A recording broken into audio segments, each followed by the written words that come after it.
కూడా వైఎస్ఆర్సీపీని వదిలేశారట ఉప ముఖ్యమంత్రి స్థాయి వ్యక్తి ఇంకా చాలామంది వదిలేస్తున్నారు అంటున్నారు. బీజేపీ వైపు తెలుగుదేశం వైపు చూడకుండా జనసేన వైపు ఎందుకు చూస్తున్నారు? ప్రధాన కారణం ఏమన్నా ఉన్నదా? ప్రధాన కారణం అంటే జనసేన అధినేత అయిన డిప్యూటీ సీఎం గారు ఒక్క సీట్లో గెలవకపోయినా పార్టీని నిలబెట్టి తర్వాత ఎలక్షన్ లో ఆయన తీసుకున్న నిర్ణయాన్ని ఇవాళ రాష్ట్రం కాదు ప్రపంచం అంతా ఎదురు చూస్తుంది. ఎందుకంటే ఆయన తీసుకున్న సీట్లు 100% ని విజయం సాధించిన ఏకైక పార్టీ భారతదేశంలో మన జనసేన పార్టీ. దాని వలన ఇవాళ అందరూ జనసేన పార్టీకి ఆకర్షితులు అయ్యి ఉండొచ్చు. దాన్ని కూడా పవన్ కళ్యాణ్ గారు అంత ఆషామాషికి ఏం తీసుకోరు, ప్రతి సభ్యుల్ని తీసుకుంటారని నేనైతే అనుకుంటలేదు. ఎందుకంటే ఆయన చాలా ఆచి చూసి అడిగేసే మనిషి. ఎందుకంటే మనం అందరం అంటే నాతో సహా ఎలక్షన్ ముందు అందరం కొంచెం ఫీల్ అయిన వ్యక్తులు. ఎందుకంటే పవన్ కళ్యాణ్ గారు 21 సీట్లు తీసుకున్నారు, 2 ఎంపీలే తీసుకున్నారు, ఏమవుతుంది తక్కువ సీట్లు తీసుకున్నారని ఇబ్బంది పడే వ్యక్తి. కానీ ఆయన చాలా స్టాండర్డ్ గా నిలబడి నేను నిలబడిని అన్ని కొట్టాలని కసితో ఉండే ఆయన వాళ్ళు 100% సీట్లు సాధించిన ఏకైక వ్యక్తి పవన్ కళ్యాణ్ గారు. అలాంటప్పుడు ఎవరు వస్తారంటే వాళ్ళని తీసుకునే పరిస్థితి అయితే జనసేన పార్టీలో ఉండదని నేను అనుకుంటున్నాను సార్. అది కాకుండా మేడం గారు వైసీపీ నుంచి వచ్చిన మేడం గారు మాట్లాడుతూ అంబేద్కర్ విగ్రహం కాడ జగన్మోహన్ రెడ్డి గారి పేరు తొలగించడం తప్పు. అదే కదండి ఇవాళ పొద్దున్న నుంచి వైసీపీ వాళ్ళు ఖండిస్తున్నమాట. ఎవరబ్బ సొమ్ము పెట్టి కట్టారండి? అది ఎవరు సంపాదించిన డబ్బులు పెట్టి కట్టారు?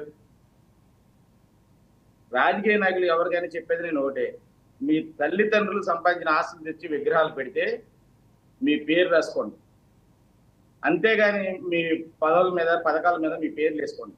అంతేగాని ఒక ఎస్సీ సామాజిక వర్గానికి యువతకి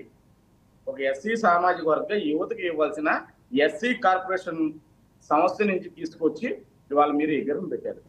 అంబేద్కర్ విగ్రహం పెడతారని రాష్ట్ర ప్రజలు అలాగే అన్ని సామాజిక వర్గాలు ఆహ్వానిస్తారు. ఎందుకంటే ఇవాళ అంబేద్కర్ గారు ఎస్సీ సామాజిక వర్గానికి ఒక్కరికి రాజ్యాంగం రాయలేదు. భారత ప్రజలందరికీ రాజ్యాంగం రాసిన భారతరత్న డాక్టర్ బిఆర్ అంబేద్కర్ గారు. అలాంటి వ్యక్తి విగ్రహం పెడతారు, అందరూ ఆహ్వానించాం. కానీ ఇవాళ ఆ యువతకు ఉపయోగపడవలసిన ఎస్సీ కార్పొరేషన్ ఫండ్స్ తీసుకుని ఇవాళ జగన్మోహన్ రెడ్డి గారు విగ్రహం పెట్టారు. దయచేసి అది గమనించాలి. అది గమనించకుండా ఏదో ఘనకార్యం చేసేసినట్టు జగన్మోహన్ రెడ్డి గారు అంబేద్కర్ గారి పేరు కన్నా వేరే ఆయన పేరు పెద్ద పెట్టుకుంటాం అనేది అందరూ ఖండించవలసిన విషయం. కానీ ఆ పేరు తొలగించడాన్ని మేము ఖండిస్తాం. ఆ పేరు అలా తొలగించకూడదు. అంబేద్కర్ అభిమాన సంఘాలు ఉన్నాయి, లేకపోతే అంబేద్కర్ యువత ఉంది, లేకపోతే ఎస్సీ సామాజిక వర్గాలు ఉన్నాయి, ఎస్సీ కార్పొరేషన్లు ఉన్నాయి, ఎస్సీ సెల్లు ఉన్నాయి. ఈ సామాజిక వర్గాల్లో లేకపోతే అన్ని సామాజిక వర్గాల కలిపి ఆ పేరు అంటే ఎందుకంటే అంబేద్కర్ గారిని పేరుని కూడా క్రాచ్ చేసే విధంగా జగన్మోహన్ రెడ్డి గారి పేరు పెడతాం అనేది చాలా పొరపాటు జరిగింది. అది ఎందుకంటే ఆ రోజున సీఎం గా ఉన్నారు కాబట్టి వాళ్ళు ఏం చేసినా అరాచకాలు జరిగినాయి, ఆ రోజున కొనసాగినాయి కాబట్టి వాళ్ళు ఏదైనా చేశారు ఆ రోజున. అదే కాకుండా మేడం గారు మాట్లాడుతూ అసలు హత్యలు లేకపోతే నరుకుతాలు లేకపోతే మానవంగాలు మిస్సింగ్ల గురించి మాట్లాడుతూ ఆశపడడం ఉంది. మీడియాలో వేయట్లేదు అంటున్నారు మేడం గారు. మీడియాలో వేయట్లా, మరి మీ మీడియా ఏం చేస్తుంది? మీ మీడియాలో రోజు వేయొచ్చుగా. ఎక్కడ మర్డర్ జరిగిందో, ఎక్కడ మానవంగం జరిగిందో, లేకపోతే ఎక్కడ ఎఫ్ఐఆర్ కాపీ అయిందో అవన్నీ మీరు వేసుకోవచ్చు కదా. మీ మీడియాలో మీ మీడియా ఉంది కదా, మీ మీడియాలో వేసుకోవచ్చు. అలాగే మీరు యూట్యూబ్ లో కూడా పెట్టుకోవచ్చు. అది ప్రజలు చేస్తే మేము కూడా చూస్తాం. ఎందుకంటే మాకు అన్యాయాలు జరిగినట్టు అక్రమాలు జరిగినట్టు మాకు తెలియదు. మళ్ళీ ఇంకోటి మీరు మాట్లాడుతూ చంద్రబాబు నాయుడు గారు మనుషులు కొనుగోలు చేస్తారు అన్ని లక్షలు అన్ని కోట్లకి ఇన్ని కోట్లు. ఏంటి మేడం గారు సిగ్గుసేటు కొనుగోలు గురించి వైసీపీ పార్టీ మాట్లాడుతుంటే? ఎందుకంటే నా నియోజకవర్గంలో ఎలక్షన్ 5 నెలలు ఉందనగా టీడీపీ మాజీ ఎమ్మెల్యేని మీ పార్టీలోకి తీసుకుని ఎమ్మెల్సీ ఇచ్చారు. ఇది నిజమా కాదా? ఎందుకు ఇచ్చారు ఎమ్మెల్సీ? ఒక తెలుగుదేశం మీ పార్టీలో జాయిన్ అయిన 10 రోజులకు ఎమ్మెల్సీ ఇచ్చారు. ఎందుకు ఇచ్చారు?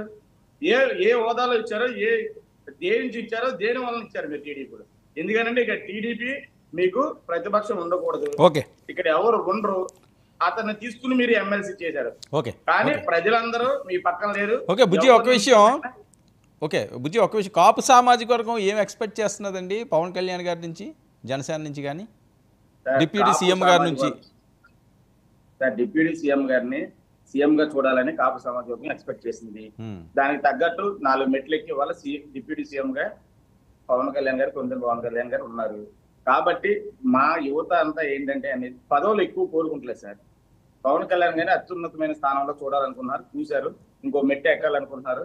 భగవంతుడి దయ వల్ల అలాగే చంద్రబాబు నాయుడు గారు వీళ్ళందరూ సపోర్ట్ చేస్తే నెక్స్ట్ 2029లో అయినా సీఎం అవుతారని కాపు సామాజిక వర్గం, అలాగే పవన్ కళ్యాణ్ గారి అభిమానులు అందరూ ఆశిస్తున్నారు. అలాగే నామినేటెడ్ పోస్టులు అనేది వీళ్ళందరూ కూర్చుని మాట్లాడుకుని చేసే విషయం. ఎందుకంటే ఇవాళ చంద్రబాబు నాయుడు గారు కూడా ఏ ప్రభుత్వంలో ఏ డిప్యూటీకి సీఎంకి ఇవ్వని అంత గౌరవాన్ని ఇవాళ శ్రీ కొనిదెల పవన్ కళ్యాణ్ గారికి ఇవ్వడం జరిగింది. కాబట్టి కాపు యువత అంతా కూడా పవన్ కళ్యాణ్ గారిని ఇబ్బంది పెట్టే పరిస్థితి కానీ, అలాగే నామినేటెడ్ పదవులకి ఎగబడే పరిస్థితి కానీ ఏమీ లేదు. లోకల్ ఎమ్మెల్యేలు వాళ్ళు ఆలోచించి, అధిష్టానాన్ని ఆలోచించి ఏ నిర్ణయాలు తీసుకుంటే ఆ నిర్ణయాలకంతా కాపు యువత ఇవాళ కట్టుబడి ఉంటుంది. ఎందుకంటే స్థానికంగా అలాగే వేరేగా నిలబడినా కాపు ఎమ్మెల్యేలు నిలబడినా కాపులు వేయకుండా ఇవాళ ఎన్డీఏ కూటమికి కాపులు 90% కాపులు ఇవాళ ఎన్డీఏ కూటమికి వేయడం జరిగింది పవన్ కళ్యాణ్ గారి మాట మీద. కాబట్టి ఇవాళ కాపులకు అన్యాయం చేస్తారనేది నేను అనుకుంటున్నా. అంటే చంద్రబాబు నాయుడు గారు కూడా పదే చెప్పడం జరిగింది, పవన్ కళ్యాణ్ గారు చెప్పడం జరిగింది, కాపు సామాజిక వర్గం పెద్దన్న పాత్ర పోషించి కాపు సామాజిక వర్గం మాతో ఉందని. దానికి ఉదాహరణలో మీరు అన్ని కాపు సామాజిక వర్గాల్లో ఎక్కువ ఉన్న కాన్సెన్సీలు అన్ని గెలిచినాయి.